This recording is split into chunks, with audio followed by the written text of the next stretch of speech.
Siccità spietata, canali in secca, fiumi prosciugati e anche il lago di Fimon sta soffrendo.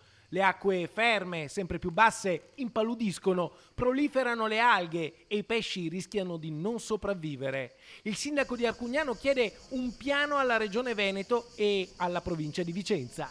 Sì, il lago di Fimò sta proprio male. La siccità e le temperature elevate stanno evidenziando i problemi ormai strutturali di questo specchio d'acqua che si sta lentamente impaludando. La responsabilità di questo lago è della regione e della provincia, dalle quali ci aspettiamo delle risposte, dei progetti definitivi per risolvere questo problema che è ormai annoso e conosciuto. L'università sta studiando da anni queste problematiche, per cui ci aspettiamo dalla scienza prima e dalla politica poi delle risposte definitive.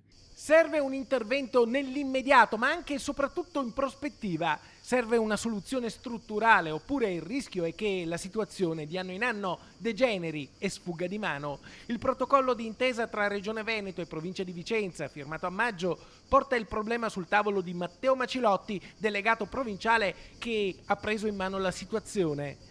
Gli studi indicano che l'aumento delle temperature ha favorito il proliferare di una nuova alga. Nei prossimi giorni dovrebbe tenersi il primo incontro del tavolo tecnico istituito per trovare una soluzione all'impaludamento.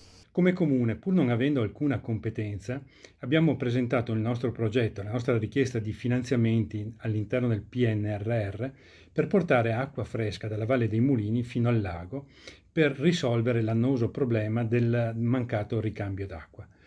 Perché lo facciamo? Perché ci teniamo molto al nostro lago, al nostro territorio, che è un bene al servizio non tanto della nostra comunità di Arcugnano, ma di tutta la provincia e di tutta la regione.